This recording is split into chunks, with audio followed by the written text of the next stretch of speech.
Bem, o Clube do Golfinho surgiu de um clube que já existia dentro do Clube do Golfinho, que era um clube de nadadores do Centro Israelita.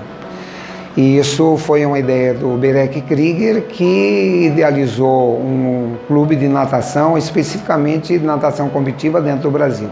Não era um clube recreativo, um clube de sócios, mas voltado para a natação competitiva. E ele pegou esse nome do Clube do Golfinho, que já existia, que era uma associação dos nadadores do Centro Israelita do Paraná. Na época era Luiz Roberto Rato, Celso Jürgen, Joel Krieger, José Finkel, entre outros que eram nadadores dessa época. Depois é que veio o Eni Aragon, que era uma grande expressão, veio o Rogério Romero, vieram os Michelena, os De Poli, os Sprengel, e assim várias famílias, né? Os Lachica e assim por diante, os Morozovski, e assim faltaria os Pedroso. Tem muitas famílias que dá para se lembrar que fizeram toda a história do Clube do Golfinho.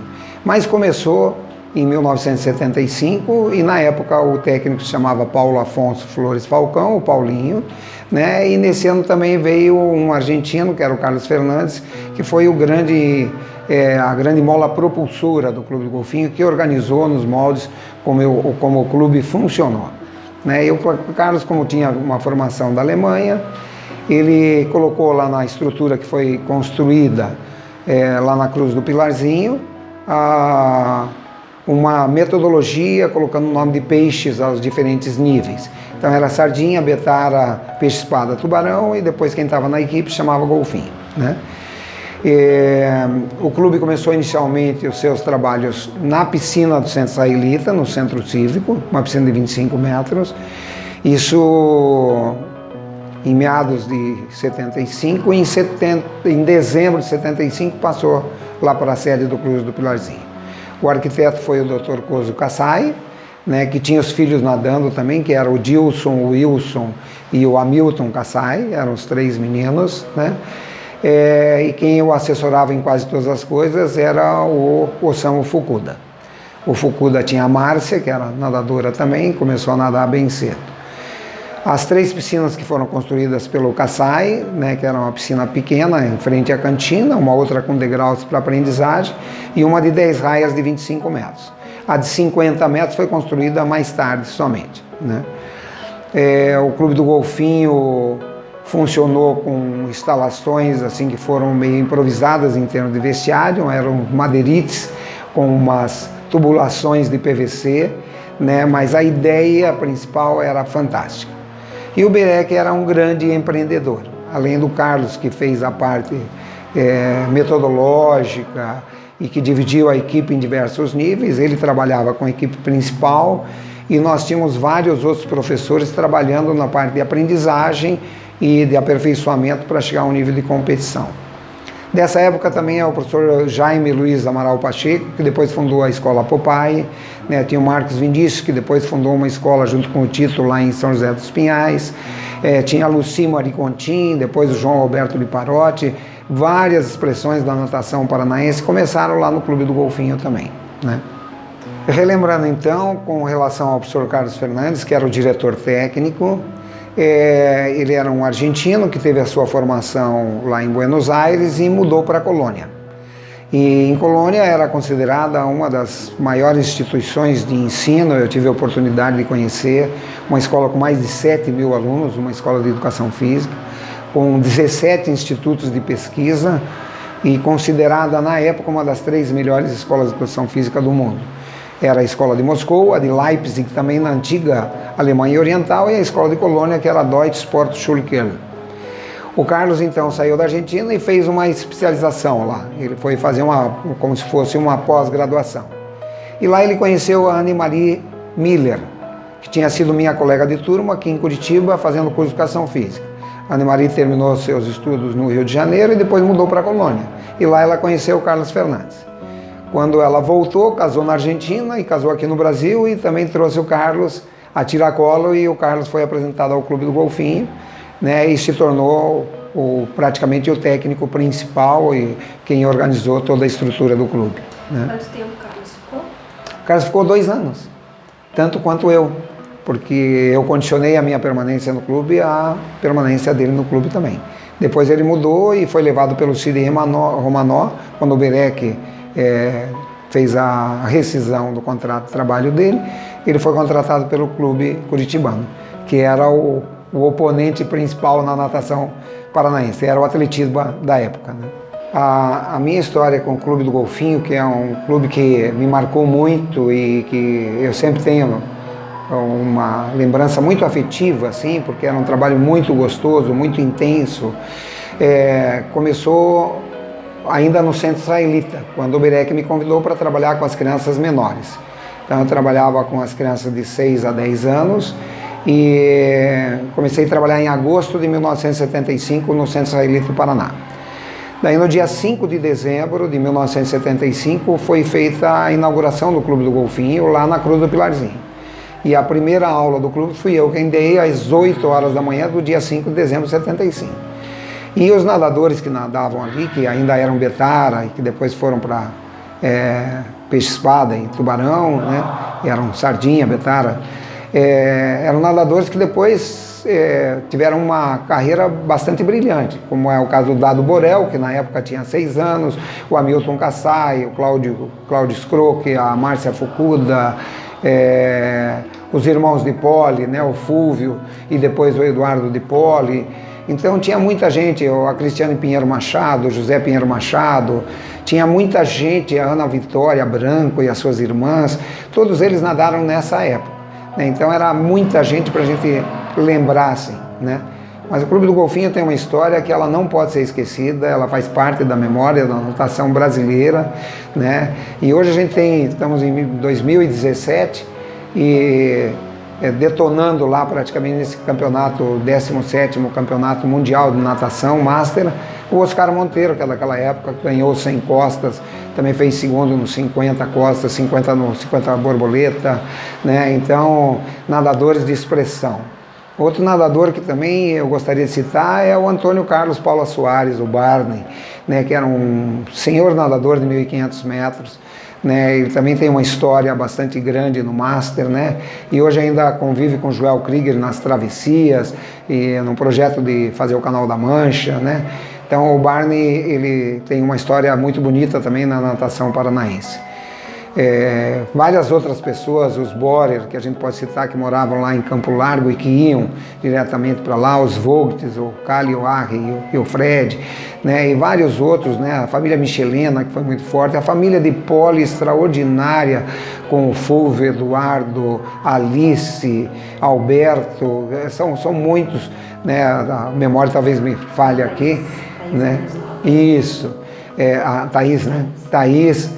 Então, várias famílias compunham, além de todos aqueles filhos de médico, né, como os Prieto, Sarraf, a família Braga, do Luiz Fernando Braga, a família do Mauro Prieto, a família do Abdallah Sarraf.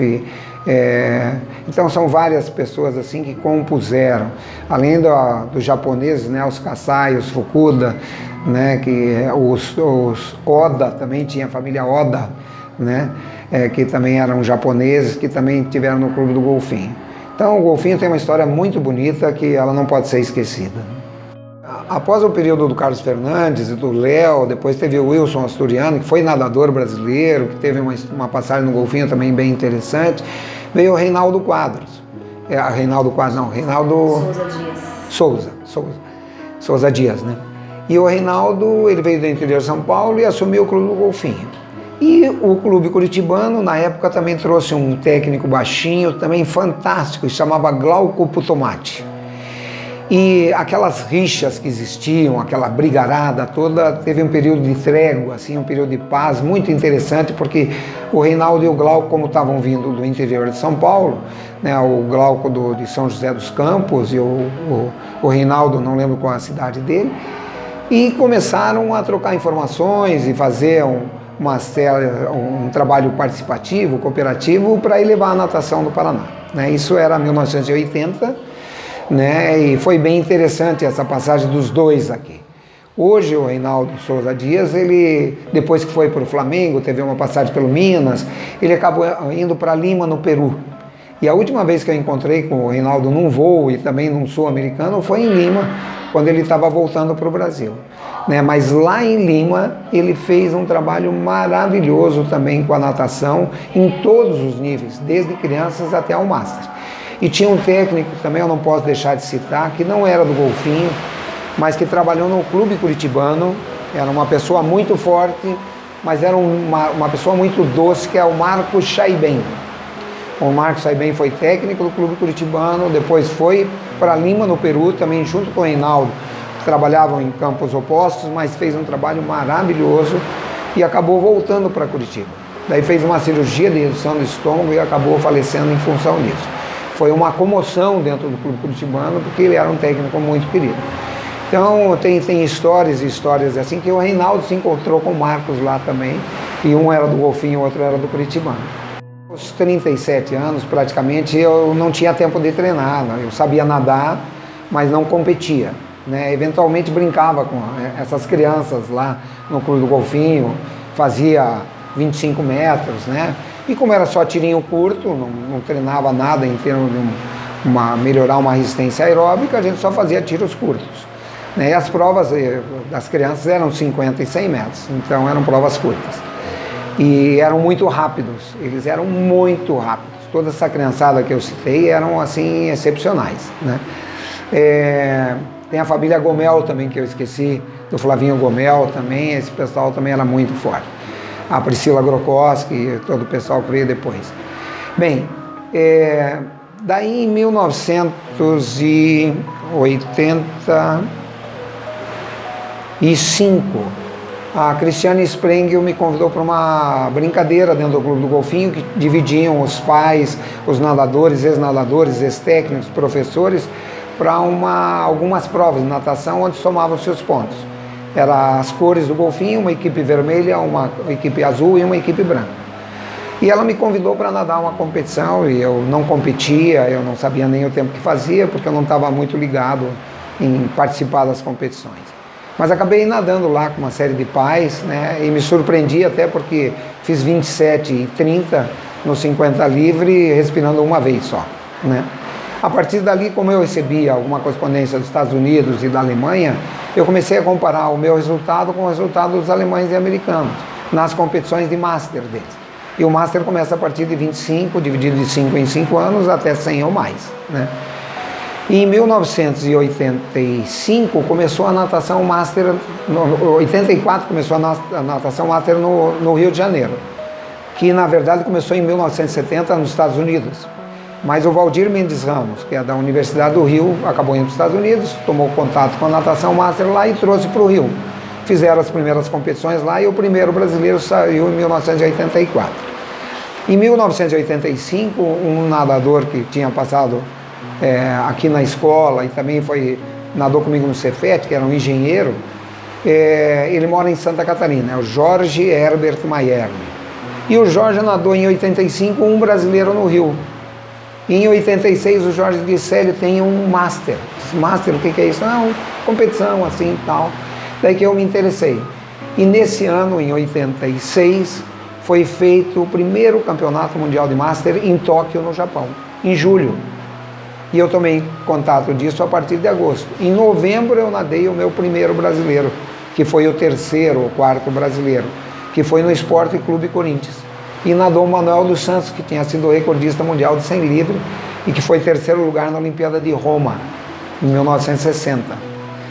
E o Manuel estabeleceu um recorde mundial no 100 livre fazendo virada simples, porque na época existia a virada olímpica, mas você tinha que tocar na parede com a mão antes de fazer a virada. Então tocava com a mão, fazia a cambalhota e depois continuava. Então veja que o Manuel tinha um potencial de ter feito um resultado melhor ainda. E daí nós nadamos no Corinthians, esse foi meu primeiro Master, e de lá para cá eu não parei mais. Então eu estou desde 1986, já faz 31 anos, e talvez eu seja o nadador que mais tenha, brasileiro, que tenha mais participado em competições. Dos 17 mundiais, eu fui em 12, não fui no primeiro porque eu não sabia. Depois faltei um em Perth, na Austrália, e faltei 3 outros agora ultimamente, que eu tinha ido em 2010 para Gotemburgo, na Suécia, mas em 2012, 2014, que foi Riccione, na Itália, e Montreal, como já tinha havido campeonato mundial lá, eu não quis ir de volta nessas cidades. E quando teve em Kazan, eu tinha compromissos particulares, não fui, que foi um mundial fraquíssimo. Em todas as provas eu faria pelo menos até o 3º lugar, né? Mas mesmo assim eu me considero um nadador de 5ª categoria, porque eu só consegui a melhor colocação em mundiais fortes, o 5º lugar. Então em Sheffield em 96, em Casablanca em 98 e em Munique em 2000, eu fiz 5º lugar nos 50 metros nado peito, né, fazendo um tempo de 35,0 qualquer coisa assim, para poder ficar nessa colocação. Mas o 9º lugar fez apenas 17 centésimos de segundo a mais que eu. E no ano anterior, em Montreal, em 94, eu tinha ficado em 9º por 17 centésimos do 5º também. Então veja como é diferente, né? E sul-americanos e brasileiros também. Sul-americanos eu faltei um dos 20 e poucos, né? Brasileiros de 50 e poucos, eu fui em 50 e poucos, faltei 2 ou 3, né? Os paranaenses foi praticamente todos. Então, em termos de participação, porque no Master tem eram 3 objetivos principais que a partir de 2002 se tornaram 4 objetivos. Os objetivos eram Friendship, Participation e Understanding. Ou seja, Fitness, que é aptidão física, Understanding, que é compreensão e entendimento, e o outro que eu falei era a participação, né? E daí em 2002 teve um congresso técnico em Christchurch, na Nova Zelândia, onde a professora Maria Lenk, que era também do Master, e eu fomos os representantes do Brasil naquele congresso técnico da FINA. E estavam votando se iam tirar esses 3 objetivos e colocar só competição. E daí nós levamos uma proposta do Valdir nesse congresso técnico para que ficassem os 3 e mais competição. E isso foi aceito e continua até hoje. Então o Master hoje tem aptidão física, tem entendimento, tem participação e tem competição, né? Esses são objetivos da natação Master. Eu fui sozinho aqui de Curitiba ver um dos campeonatos mundiais da FINA, que hoje foi esse de Budapeste, que aconteceu em julho, o absoluto. E um dos primeiros, acho que o primeiro foi realizado em Belgrado, na antiga Iugoslávia, e depois teve um em Madrid, em 86. Eu peguei, larguei tudo aqui e fui com aquela época uma câmera Super 8 de rolinho, que você mandava revelar no Panamá, e fui assistir esse campeonato mundial. Fiquei 16 dias em Madrid, saía do hotel às 6, 7 da manhã e voltava à meia-noite, e filmando tudo. Natação, nado sincronizado, polo aquático, saltos ornamentais. E na época o maior nadador era o Michael Gross, da Alemanha, e o Matt Biondi, dos Estados Unidos. Então era uma rivalidade também Alemanha e Estados Unidos, né?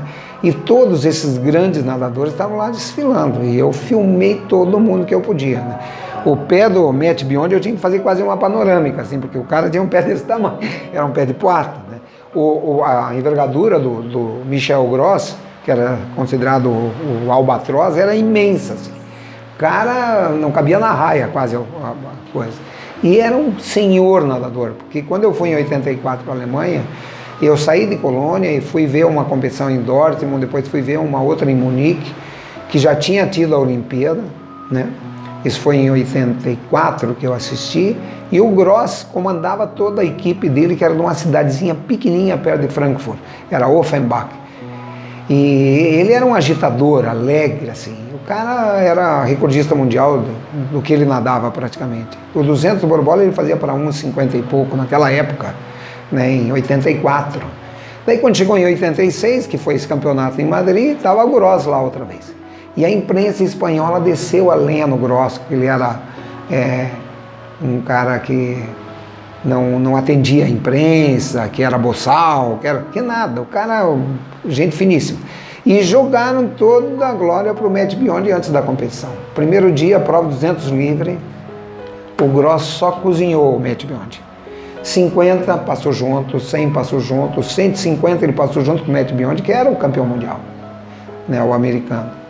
No último 50 ele deu um sprint, deixou o Gross lá para trás, o Matt Biondi lá para trás. Ganhou todas as provas daquele campeonato, né? E o Ricardo Prado, que tinha quebrado o recorde mundial também de 400 medley, aqui em Guayaquil, no sul-americano, foi para lá como se fosse a grande estrela, assim, mas não nadou quase nada. O Edu de Poli o Edu foi para lá para nadar o 1.500. E na última hora os técnicos da CBN, aquela época, Confederação Brasileira de Natação, não era CBDA, os caras, para não pagar uma multa de $100, quebraram o Edu. O Edu ia nadar no outro dia e o Ricardo Prado, cheio de coisa, disse, não quero nadar essa prova, pegou o avião e foi embora. E largou, porque ele não foi tão bem no 400 medley dele, e ele tinha que nadar o 200 por bola. E soltaram a prova para o Edu. E o Edu teve que nadar o 200 por bola. E no outro dia tinha que nadar o 1.500. Né? Então quebraram a prova do Edu. Então mataram. 1986. E a Claudinha Sprengel foi com a Úrsula. E ela acabou classificando até para final B. E ela acabou ficando em 15º lugar, a Claudinha Sprengel. Porque a Cris, a Cláudia e a Carla, as 3 Sprengel, teve campeonato brasileiro que elas fizeram o primeiro, segundo, terceiro, 400 metros. E elas eram terríveis, nadavam muito, muito. Né? Então, bem legal isso daí. Né? Então, tem história assim, o Golfinho revelou não só o Pio, né, o Rogério Romero, né, os Michelena, mas o Eduardo Di Poli, a Cláudia Sprengel, foram para a seleção brasileira e foram para campeonatos mundiais. Né? Bem legal isso. Bem, a história da natação paranaense tem muita coisa a se falar. Já nos anos 30 e 40, tinha um professor do Colégio Estadual do Paraná, que era o Hamilton Saporsky Dalmin, que diziam que ele não sabia nadar, mas que ensinou muita gente a nadar. Até que depois surgiu, nos anos 50, várias expressões de natação, entre eles Romeu Berner, que era um nadador de costas. Nos anos 60, o grande nome da natação paranaense era Heraldo Mário Grêmio, da família Grêmio, junto com o professor Ayrton também. O Heraldo nadava aqui na água fria, na piscina do Colégio Estadual. Diziam que ele chegava a nadar 20 km por dia naquela água gelada e ia competir pelo Corinthians no fim de semana. Pegava ônibus aqui e tudo mais. Mas a partir de 67, o professor Germano Bayer, que é outro nome importantíssimo na natação, criou a Federação de Esportes Aquáticos do Paraná.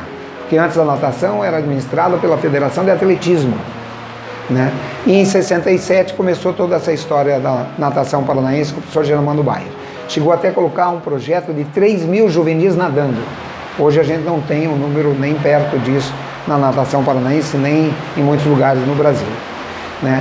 Mas o Berec é uma pessoa que tem uma proeminência, assim, um valor para a natação paranaense e merece figurar na história pelas iniciativas, pelo idealismo. Né? Além da fundação do Clube do Golfinho, ele criou um torneio nacional que existe até hoje, que é o Troféu José Finkel. Também foi o Berec que trouxe grandes nomes da natação mundial ao Paraná.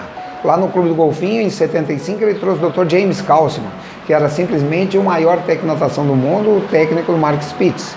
Daí, em 77, ele não trouxe só o Kalsman para dar uma clínica, ele trouxe a equipe do Kalsman, que tinha sido uma das melhores equipes que nadou em Montreal em 1976. Também trouxe na casa dele, eu lembro, com a Dona Rosa também, um técnico fantástico, que era o Bob Stille, que é da Universidade de Illinois. O Bob Stille hoje está sendo trazido ao Brasil pelo Jean Madruga, com seus 80 anos, para dar as clínicas da ASCA, que é da American Swimming Coach Association. Né? Então o Berec tem uma história assim marcante dentro da natação paranaense.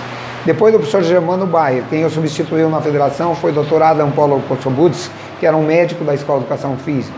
Depois tiveram vários outros nomes, assim, dentre eles o Coronel Lúcio, depois teve o Gastão Mendes Lima, Luiz Gastão Mendes Lima, que era do Clube Curitibano, teve o Elcio Borel de Vernet, né? Teve vários outros, até que chegou no Fucudo e depois na Milei, e hoje está numa transição aí com o Ivo, que é o novo técnico da Federação Paranaense.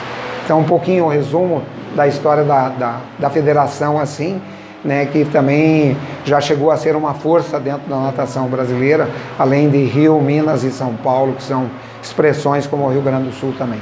Né? O Clube do Golfinho é de 75 a 77 e saí do Clube do Golfinho em setembro de 77, condicionado à saída também do professor Carlos Fernandes, que eu era contrário à saída dele. Mas como eu era um simples funcionário, um professor, né, eu condicionei a minha permanência no clube à permanência do Carlos. O Carlos foi convidado pelo Cid Omanó, que também foi presidente da federação, para ir trabalhar no Clube Curitibano na época. E naquela época, como eu já tinha comprado em maio os terrenos que hoje está a Escola de Natação Amaral, eu comentei com o Carlos, disse: Carlos, a vida em clube é uma vida meio instável. Eu estou com o projeto da minha escola pronto, eu acho que seria interessante você fazer a tua escola. E no final de 78, o Carlos abriu a escola dele, que era o Centro de Natação Carlos Fernandes, lá no Tarumã. e desenvolveu um trabalho maravilhoso, um trabalho interessantíssimo, até que mais tarde ela teve outro destino. Hoje é uma das unidades da Academia Gustavo Borges. A minha escola começou em agosto de 79, embora eu tenha começado a construção dela em janeiro de 79, 2 meses depois do funcionamento da Escola do Carlos. A escola hoje tem 7 piscinas, é uma referência em várias áreas da natação, mas nós paramos com a natação competitiva, hoje só temos o nado sincronizado. Tivemos já uma equipe de triatlo com mais de 120 triatletas, tivemos uma equipe de Master com mais de 135 nadadores Masters. Então a gente tem uma história dentro do Master, dentro das travessias e dentro principalmente de um trabalho educacional através da natação para a comunidade curitibana. Então nós entendemos a natação como uma atividade meio, que ela pode ser um meio de educação, um meio de saúde, um meio de esporte, um meio de lazer, de recreação, entretenimento e também um meio utilitário para a pessoa poder salvar num caso de emergência. Após várias administrações do Clube do Golfinho, chegou um ponto em que era muito difícil administrar por causa das despesas que tinha e que envolvia, e nem sempre a receita conseguia cobrir a despesa. Então houve uma proposta da última diretoria de que fosse passado para o Clube União Juventus, que teria o compromisso de manter a equipe de natação comitiva por mais 10 anos. Pelo que eu soube, eu não tenho provas disso, isso foi feito e o Clube União Juventus assumiu o Clube do Golfinho. Eu acredito que, infelizmente, essa ideia, que era uma ideia maravilhosa e que tinha objetivos bem definidos, ela não foi à frente porque houve algum problema de administração, né? E nessa parte de administração é que o Clube do Golfinho acabou indo à falência praticamente, né? Mas a ideia era maravilhosa e ela deixou a sua marca dentro da história.